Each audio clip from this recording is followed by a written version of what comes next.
Welcome back to my channel Nazneen blogs. তো আপনারা কেমন আছেন? আশা করতেছি ভালো আছেন। আলহামদুলিল্লাহ আমিও ভালো আছি। তো আজকের ব্লগটা একদম সকালবেলা থেকে স্টার্ট করে দিছি। এখন বাজে 6টা। সকালে ঘুম থেকে উঠেই খালি ব্রাশটা করে ফ্রেশ হয়ে লাউ তোলার জন্য এসে গেছি। কারণ রাতে হাজবেন্ড বলে রাখছে যে গাছে যে লাউটা দেখা যেতেছে ওই লাউটা নিয়ে এসে সকালে রান্না করবা। তো যেহেতু আমি সকালে উঠেই রান্না বান্না স্টার্ট করে দিই, তো ব্রাশটা করেই লাউ তুলে নিয়ে আসলাম। রাতে হাজবেন্ড বড় মাছ নিয়ে আসছে লাউ খাওয়ার জন্য। কয়দিন থেকে লাউটা দেখে রাখতেছে গাছের মধ্যে, আর বলতেছে মাছ নিয়ে আসবো, ভালো মাছ, লাউটা রান্না করবা। তো যে ভাবা সেই কাজ, আমি সকাল সকাল লাউটা নিয়ে এসে কাটা স্টার্ট করে দিলাম। প্রত্যেক দিন কিন্তু আমি ডেইলি কেমন করে কাজকর্ম করি সেগুলো আপনাদের সাথে শেয়ার করি, কিন্তু আমি 1 ঘন্টা 1.5 ঘন্টার মধ্যে সব কিছু কিভাবে কমপ্লিট করি, সব কাজকর্ম, সেটা আজকে আপনাদের সাথে শেয়ার করব। তো আমি ঘুম থেকে উঠেই ব্রাশ করে আমি লাউটা ছেড়ে নিয়ে আসলাম, আপনারা দেখলেনি। তারপরে কেটে টেটে নিয়ে ধুয়ে তারপরে আগে সবজিটা বসাই দিতেছি। আমি ব্রেকফাস্টে কি বানাবো সেটাও আপনাদের সাথে শেয়ার করব, কিন্তু আগে আমি সবজিটা বসাই দিলাম। আর ভয়েস ওভার করার সময় না আমার মেয়ে আমার পাশেই বসেছিল, তাই ওর একটু ভয়েস শোনা যেতেছে, তো সেটা আপনারা ইগনোর করবেন।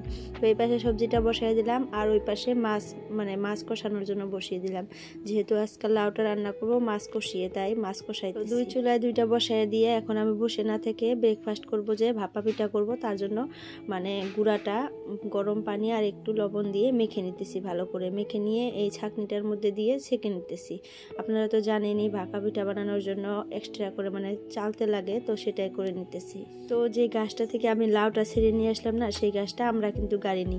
হ্যাঁ, আমাদের মাটি ঠিকই, কিন্তু আমাদের পাশের এক কাকিমা সেই গাছছে, তো সেই গাছছে ঠিকই, সেও খায় আমরাও খাই। তো সেই গাছ থেকে একটা প্রথম লাউ আজকে আমি ছেড়ে নিয়ে আসলাম। আর লাউটা জানি না কেমন হবে, তো রান্না বান্না করার পর আপনারা দেখবেন কেমন হয়েছে, গলছে না নাই, কতগুলো লাউ থাকে সিদ্ধ হয় না, তাই না?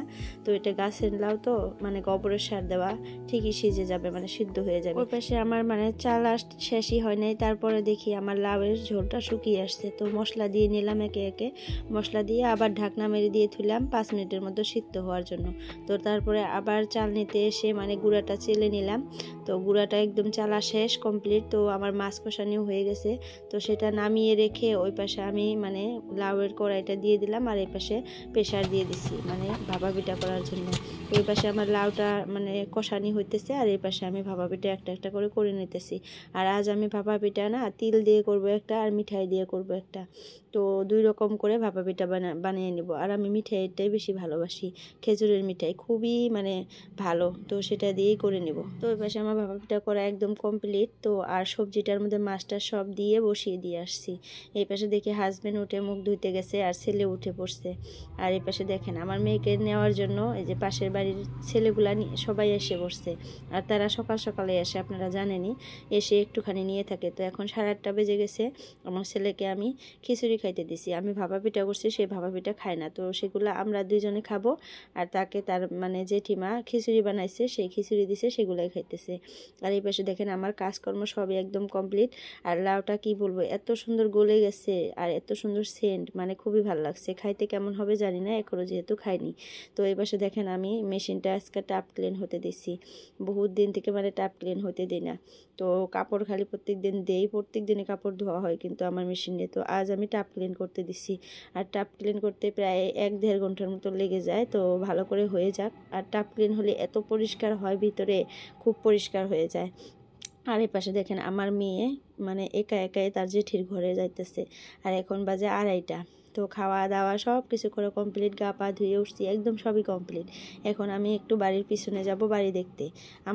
আমাদের বাড়িটার পিছনেই আমরা বাড়ি করতেছি, এই যে।